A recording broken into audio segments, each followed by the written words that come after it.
Olá, eu sou o Carlos Aros e esse é o Momento Indústria, uma parceria da Jovem Pan News aqui no Paraná com o sistema FIEP.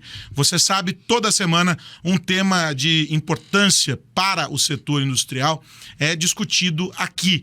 Os convidados nos ajudam a entender as perspectivas, os desafios e o impacto de tudo isso para a sociedade e, sobretudo, para você que é empresário e que, de alguma maneira, está conectado a essa grande cadeia da indústria. O tema desta semana: reforma tributária. É uma bola que vem quicando aí, há muito tempo.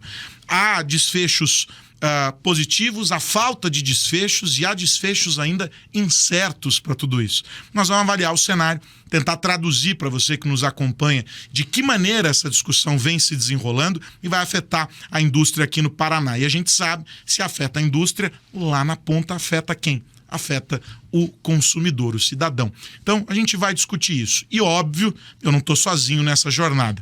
Me acompanham aqui nesta meia hora o Guilherme Hackme, diretor da FIEP, coordenador do Conselho Temático de Assuntos Tributários. Guilherme, um prazer ter você aqui conosco. Um prazer estar com vocês aqui. E também o Alexandre Tortato, que é advogado e consultor no Conselho Temático de Assuntos Tributários da FIEP. Alexandre, igualmente, muito obrigado por ter você aqui. Carlos, obrigado. Eu que agradeço o convite. Bom, vou começar contigo, Guilherme, porque eu fico sempre intrigado com essas discussões, né, esse vai e volta. E me parece que alguns assuntos eles são tão complexos que a tentativa de simplificá-los torna tudo ainda mais difícil de ser compreendido. E com a reforma tributária, eu acho que é um pouco isso, né? A gente tenta entender e aí sempre vem um olhar, falando como cidadão, né? A gente olha e fala assim, poxa, mas vai simplificar. Não, mas não é bem assim, que agora tem um mecanismo X, Y, Z. Eu fico pensando como isso bate para o empresário que já tem 1000 coisas ali com que se preocupar, e aí vem essas mudanças todas. Na avaliação de vocês, do trabalho que tem sido feito pelo Conselho, há muito mais bem do que mal nesse processo da reforma tributária, e de que maneira hoje o setor vem sendo impactado pelo que já está ali, canetado pelo nosso Congresso? A simplificação é só uma parte, né, da reforma tributária, e a gente entende que, de fato, há essa simplificação. Acontece que o que a indústria brasileira ela busca sempre, e ela tem buscado, é uma maior competitividade frente aí aos seus concorrentes internacionais, principalmente. E na nossa visão, a gente entende que a gente perdeu uma oportunidade muito importante, uma oportunidade de ouro, da gente fazer realmente uma reforma em que a gente conseguisse colocar uma alíquota adequada, uma alíquota, assim, só a título de exemplo, né, para o México. O México tem uma alíquota de IVA de 16%, o Chile tem 19%, a média das alíquotas dos países da OCDE é em torno de 19%. Então, a reforma, do jeito que ela está hoje, que ela saiu da Câmara dos Deputados e se encontra no Senado hoje, ela já está com uma alíquota em 28%, é a maior alíquota do mundo. Então, dessa maneira, fica difícil a gente ter competitividade frente aos nossos concorrentes. De fato,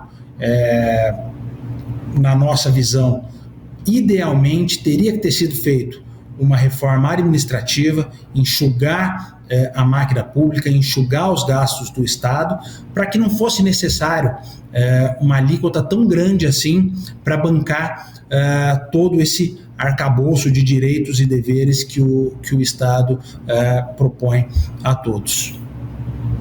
Agora, Alexandre, eu fico sempre intrigado com os prazos disso, né?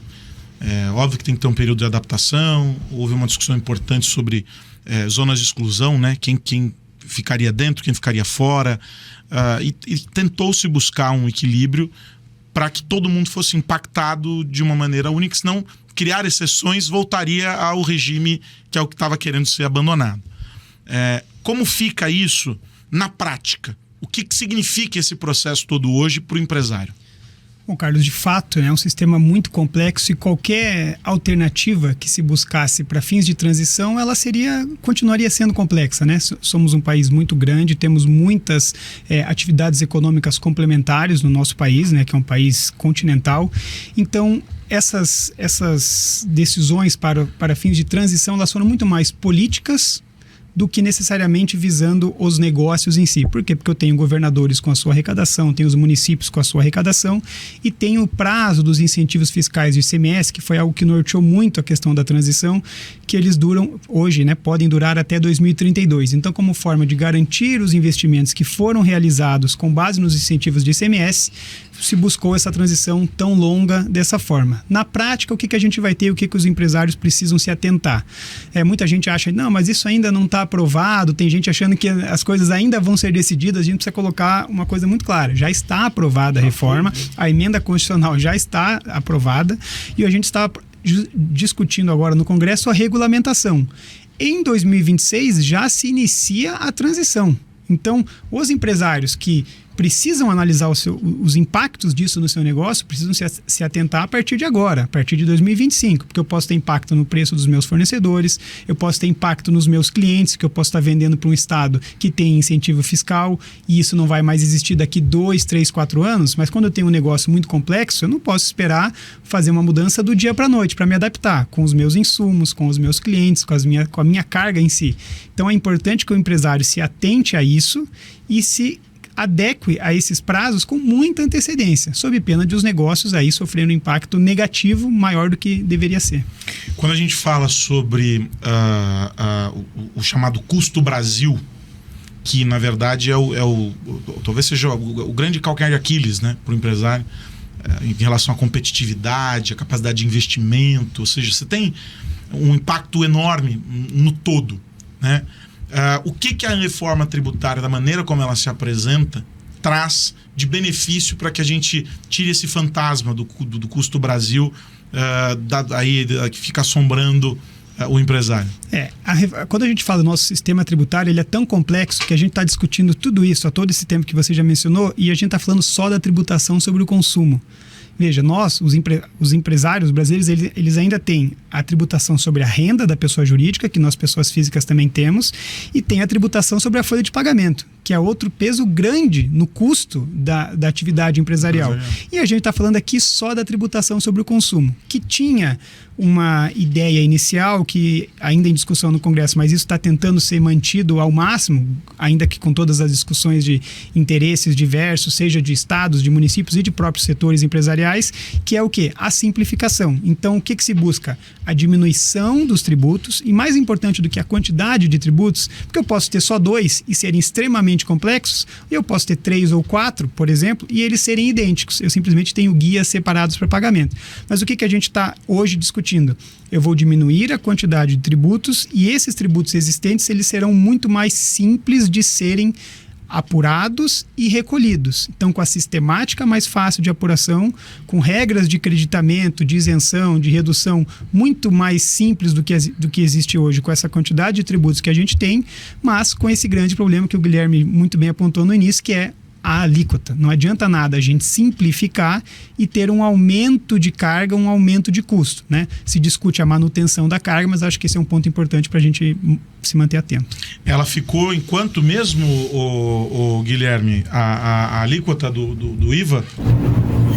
Por enquanto ela está em 28%, mas as discussões estão acontecendo no Senado e vários setores de pressão estão atuando para que seus pleitos sejam aceitos.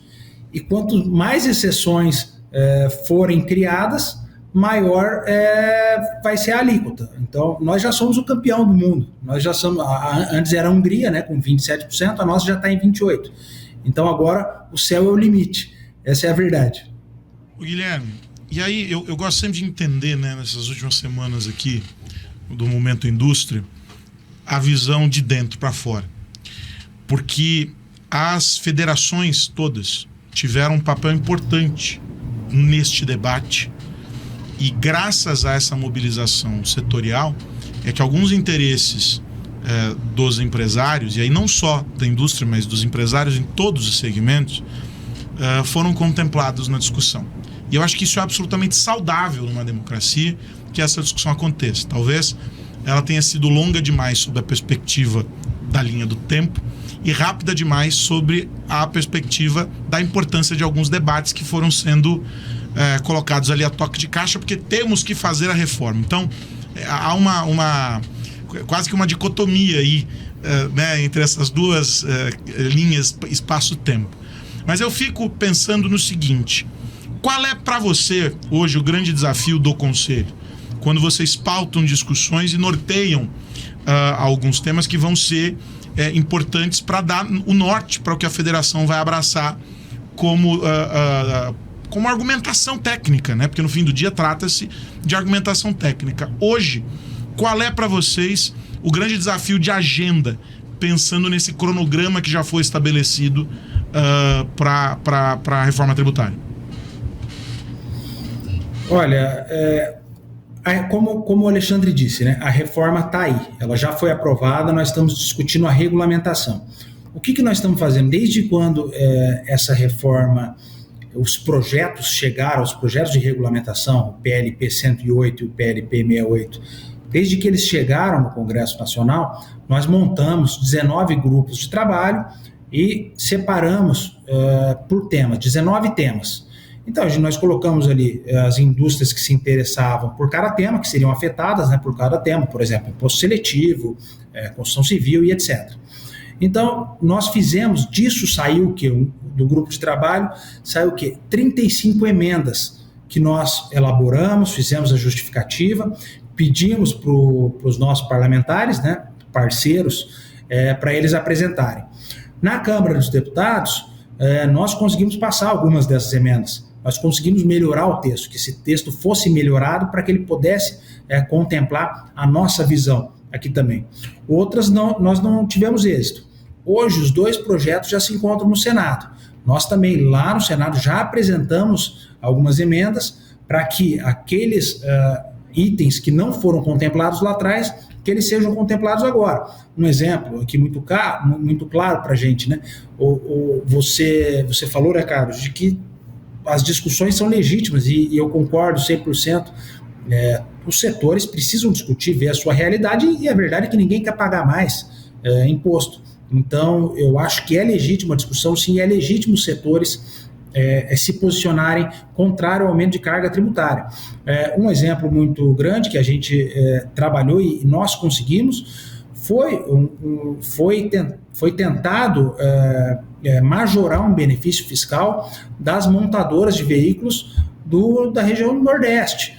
E isso uma emenda que nós elaboramos aqui, pelo Conselho, nós apresentamos via os deputados parceiros nossos, conseguimos um apoio grande para isso, e nós conseguimos que essa emenda fosse barrada, então fosse um trabalho efetivo do Conselho. E é isso, é para isso, né, que nós estamos aqui, na verdade, Carlos, é para servir o industrial. Eu sou industrial, temos ali dentro do Conselho diversos industriais, empresas pequenas, médias e grandes, e a gente está ali o quê, no final das contas? É para melhorar a vida do industrial. Então, a gente está, na verdade, atento, não só na reforma tributária, mas também todos os outros projetos, medidas que acontecem e que impactam negativamente ou positivamente a vida do industrial.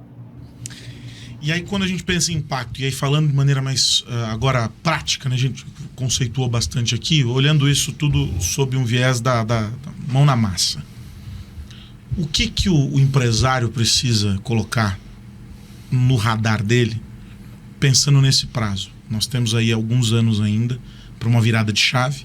Temos alguns textos que ainda estão correndo no Congresso, portanto são tópicos, são desmembramentos da proposta maior para serem ainda regulados.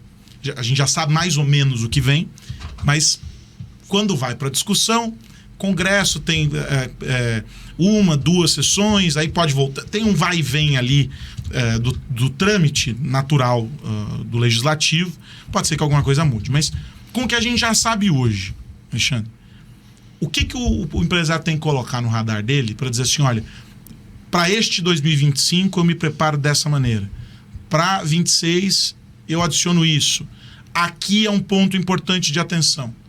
O que é o beabá? Bom, os principais pontos que eu destacaria é como a gente vai ter a mudança da tributação que hoje é na origem para o destino. Então é importante que aqueles que hoje tenham um incentivo fiscal ou uma carga tributária diferenciada saibam que com o passar do tempo isso vai sendo equalizado até que todas as empresas, por exemplo, do mesmo segmento, no mesmo estado, tenham uma mesma carga tributária. Hoje isso pode ser um diferencial competitivo vantajoso, como pode ser algo prejudicial a uma atividade empresarial, por exemplo, se eu comparar uma empresa no Paraná com Santa Catarina. Então eu parto de uma equalização e isso é um ponto que pode ser bom, caso eu esteja com uma carga pior, né? Ou pode ser prejudicial se hoje eu tenho esse diferencial competitivo.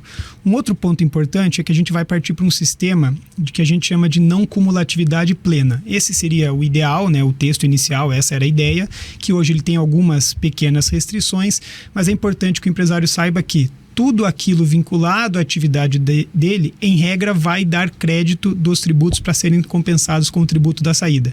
Então isso faz com que ele maximize a atividade dele e pense no que ele está contratando de serviços, contratando de insumos, bens, mercadorias e investimentos que ele realize, da onde ele está comprando, para que ele consiga, por exemplo, tomar crédito, diminuir o custo da atividade dele para abater com os tributos a pagar. Então esse é um ponto muito relevante, porque eu posso, por exemplo, ter insumos importados. Então, eu vou ter que avaliar se vai compensar eu continuar importando, porque eu vou ter a mesma carga de IVA mais o imposto de importação. Ou compensa eu ter um fornecedor, formar um novo fornecedor, porque hoje eu compro de alguém que, por exemplo, tem incentivo fiscal. Eu tenho uma mercadoria, que é um insumo da minha atividade, que ela vem de Goiás, que ela vem por um preço X. E eu não compro, por exemplo, de alguém em Santa Catarina porque o de Santa Catarina é mais caro. Por quê? Porque aquele de Goiás tem um incentivo. Será que eu não tenho, então, que começar a rever essa minha base de fornecedores, por exemplo, para eu ver se eu não consigo ter um preço mais competitivo, talvez não vindo de uma mercadoria tão longe?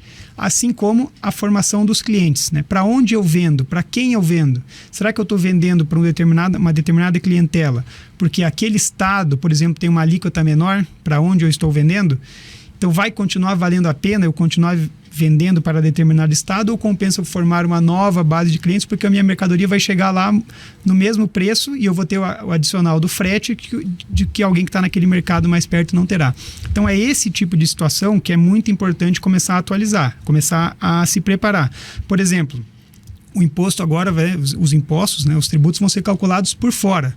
Então eu vou ter o preço do meu produto mais o tributo. Como estão os meus contratos com os meus clientes e fornecedores com relação a isso? Se eu tenho lá um contrato de 2, 3 anos que eu vendo um determinado produto a 100, eu vou enviar uma nota a 125 e o meu cliente vai aceitar? Ele vai dizer que isso já tinha, não, mas você tem que estar com o tributo dentro, mas agora ele vai vir na nota fiscal destacado. Então, às vezes parecem detalhes, mas são muitas coisas na atividade empresarial que o Guilherme, como industrial, sabe, além de todas as preocupações que ele já tem com o insumo, com o tempo, com o cliente, com tudo, ele ainda tem que se preocupar com esse tipo de situação, especialmente nesse período de transição. É muito interessante isso, né? Porque para quem está nos ouvindo e não vive essa mesma realidade de vocês, Guilherme, pode parecer, não, é uma virada de chave, o que o sistema calcula hoje ele vai calcular diferente, pronto e acabou.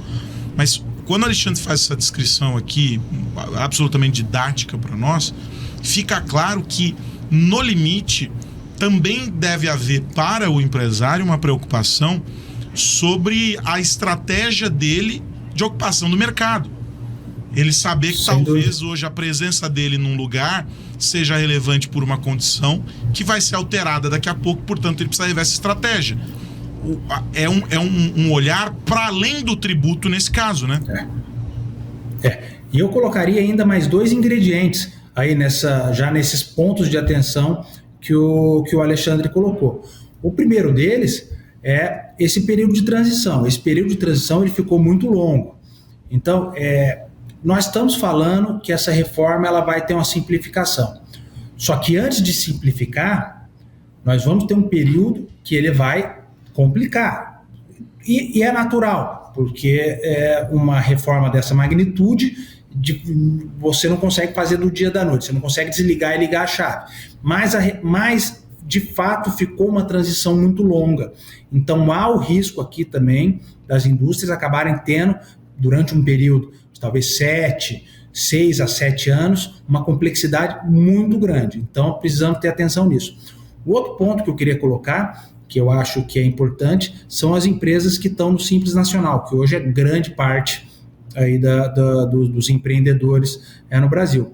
Então, os empreendedores, as empresas que estão no Simples Nacional, mas que estão no fim de cadeia, ou seja, que vendem para o consumidor final, uma loja, um comércio, que vende para a pessoa física, para o consumidor final, esses possivelmente provavelmente não vão ter problemas com a reforma tributária. Por quê? Porque eles estão vendendo para o consumidor final e o consumidor final não vai tomar crédito daquilo.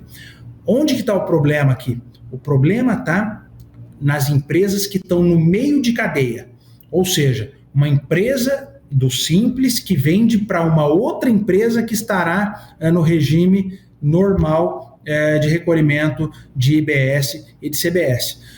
Essa empresa do Simples, que está no meio da cadeia, ela vai perder competitividade, porque aquela empresa que vai comprar dela, que vai adquirir o produto ou o serviço dela, ela não vai conseguir ter todo o crédito integral. Aqui nós estávamos falando agora há pouco de 28% de IVA.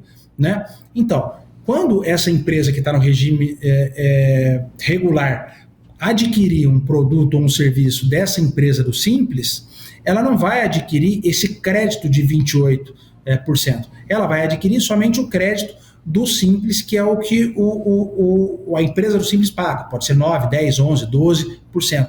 Ou seja, ela vai perder competitividade.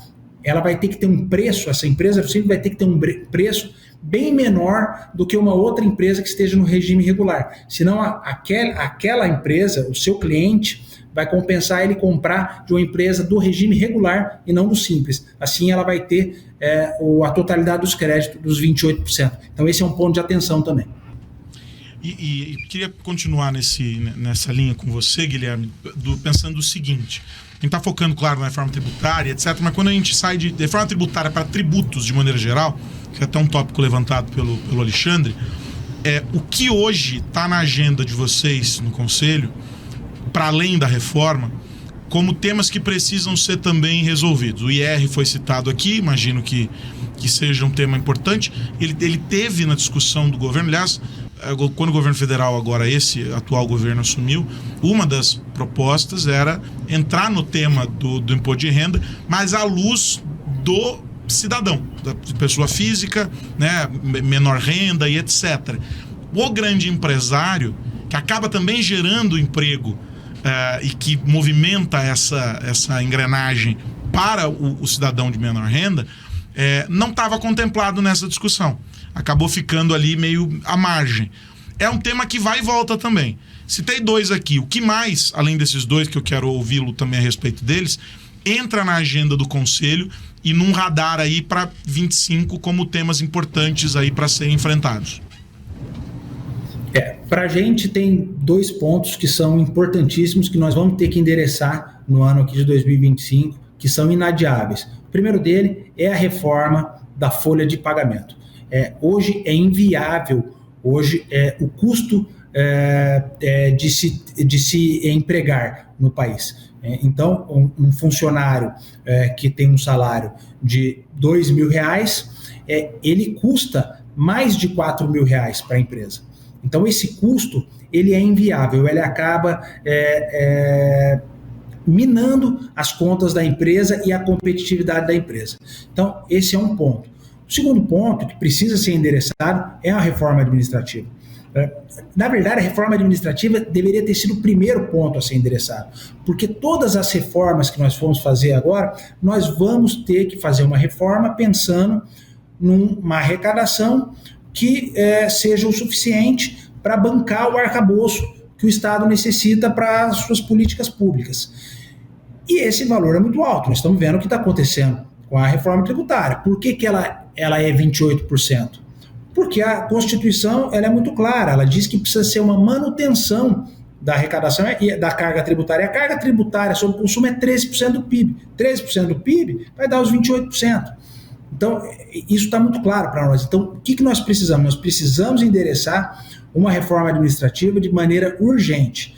Nós precisamos pensar em relação aos gastos públicos, como eles estão sendo gastos, de que maneira estão sendo gastos, e nós precisamos de um enxugamento dessa máquina. A gente precisa diminuir o Estado e não crescer ele. E aí, pegando carona nisso, como é que diante de um cenário tão volátil, vamos usar essa expressão, qual é a capacidade de previsibilidade para o empresário? Porque a gente fala muito sobre investimento, né, sobre atrair investimentos, sobre aproximar o Brasil cada vez mais do mercado global, a despeito de haver um movimento também de criação de bolhas aí, né, pequenos silos onde eu tenho ali parceiros muito próximos, a questão bilateral cada vez mais importante em função de toda essa questão geopolítica que a gente está vivendo. O mundo está parecendo um tabuleiro de war, né? Então a gente começa a ver as coisas sob uma outra ótica. Mas como fica a capacidade de previsibilidade desse empresário? A gente teve desoneração, oneração e vai e volta. Ou seja, isso gera também uma retração. O camarada diz, opa, peraí, eu ia expandir tanto, mas será que eu vou fazer esse movimento? E aí? Eu acho que você já respondeu a pergunta. Acho que a capacidade é zero de previsibilidade, né? A gente vem passando, especialmente nos últimos anos, muita dificuldade de conseguir prever uma manutenção, ter uma previsão de carga tributária, por exemplo, para os próximos 6 meses, 12 meses ou 18 meses. E especialmente nesse cenário, a própria questão da desoneração foi uma loucura, né? O que a gente viu, e nós no Conselho trabalhamos muito, né, para manter, para defender, para mostrar a importância desse programa, né, com relação à desoneração da folha, a importância dele ser mantido, e mais, que ele não fosse revogado de uma hora para outra quando todo mundo achava que ele iria continuar. Exato. E não foi só a folha, tivemos outras questões. A quantidade de orçamentos que foram revistos, né, é quase que mudar a regra com o jogo em andamento. Era gol, agora não é mais. Isso, exatamente. Né? E o impacto disso no fim do dia, demissões, ou seja, poxa, é violentíssimo. E eu acho que o principal ponto, e o Guilherme pode explicar isso muito melhor do que eu, como industrial, é você segurar o investimento. Acho que esse é o grande problema. Você deixa de investir porque você tem receio do que pode acontecer, não daqui 2 anos, mas daqui 3 meses ou 4 meses, o que para o tempo empresarial não é nada, né? É muito pouco. Você não pode se sujeitar a esse tipo de insegurança. Então, esse de fato é um grande problema. Claro que não é a reforma tributária que vai melhorar isso, né? Isso não depende só da legislação tributária, a gente tem outras questões envolvendo, do sistêmico do nosso país, mas é um grande problema, sem dúvida nenhuma. Queria te ouvir, já que ele te citou, Guilherme, que você como empresário agora, a tua visão. Você sabe que há alguns dias aqui, algumas semanas aqui, nós recebemos convidados discutindo inovação, tecnologia e investimentos. E aí a máxima, e para quem como eu cobre tecnologia há tanto tempo, a máxima é a seguinte: o investimento em tecnologia e inovação, ele é um investimento constante. Não importa se o mercado está em alta ou em baixa, eu tenho que continuar investindo, porque é isso que me capacita para que no momento de guinada eu tenha força para tracionar o meu crescimento, né? Agora, como é que a gente faz tudo isso? Aí quando a gente volta para a parte administrativa e financeira da empresa, a gente olha e fala assim, opa, peraí, não é bem desse jeito. Como fica para o empresário? Pois é uma boa pergunta. Bom, o que nós vivemos, o que nós estamos vivendo, na verdade, desde o dia 1º de janeiro de 2023, não tem precedentes. Essa é a verdade, nós precisamos ser sinceros, não tem precedentes. Não há um mês que se passou desde o dia 1º de janeiro de 2023 que o setor produtivo não foi surpreendido ou com uma medida provisória, que de urgência e relevância não tem nada para ser editada via medida provisória, ou projeto de lei aumentando carga tributária do setor. E o pior de tudo, várias dessas medidas tiveram êxito e passaram. Nós tivemos restrição de tomada de crédito de PIS/COFINS. Isso é custo direto da indústria. Isso aqui nós estamos falando de emprego, que você acaba perdendo por causa disso. Nós tivemos a MP 1185, das subvenções. Isso aqui é o governo federal colocando a mão num dinheiro que não é dele. Esse dinheiro é dos estados. Os estados que concederam essa subvenção para as indústrias fazerem investimentos. nos seus estados. E o governo federal está abocanhando uma parte disso. Então, assim, o que a gente tem vivido, a gente precisa ser muito claro, não tem precedentes. Agora, nós temos que fazer o nosso trabalho, nós não podemos fechar nossas indústrias, nós não podemos sentar e chorar. E nós vamos fazer? Nós vamos trabalhar, nós vamos brigar, vamos batalhar para que essas medidas não passem. Eu acho que isso nós aqui pelo Conselho Tributário, a gente está trabalhando nisso, a gente tem trabalhado, a gente não tem ficado restrito, a gente não tem estado restrito, né, somente às pautas do Estado do Paraná, a gente está atuando nas pautas federais. O Tortato falou da desoneração da folha de pagamento, né? Você falou também, né, Carlos? Desonera, acaba a desoneração, volta a desoneração. Essa desoneração da folha estava com prazo para ser derrubada pelo Supremo Tribunal Federal.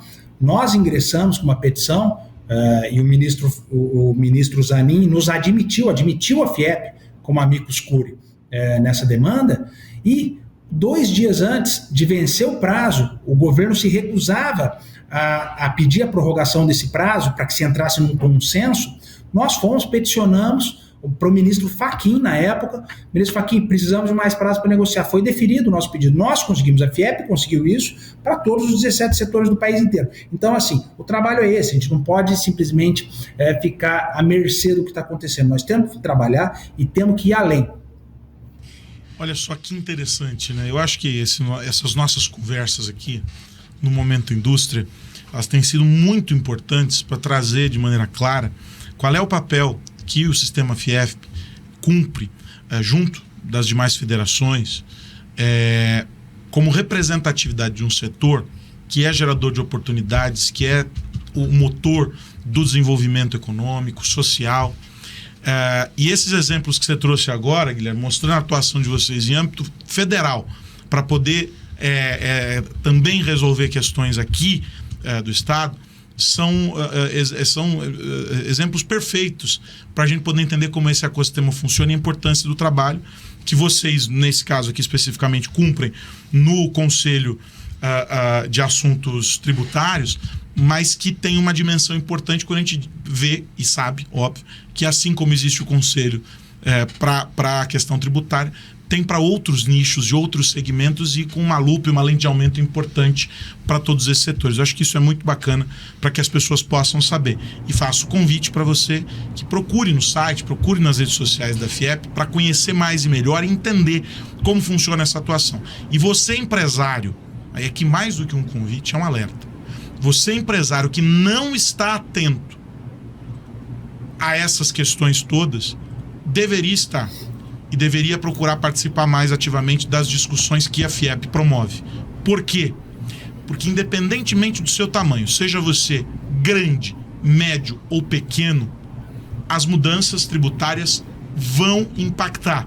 E aí talvez para o pequeno o impacto seja muito maior, que é o exemplo que o Guilherme estava dando para quem está ali no meio da cadeia, né, no simples e etc., pode ser muito maior. Então é um alerta importantíssimo. Procure saber, acompanhe as discussões, os materiais que vocês produzem, que são importantíssimos, né, com guias de caráter orientativo, educativo e tal. Isso é fundamental.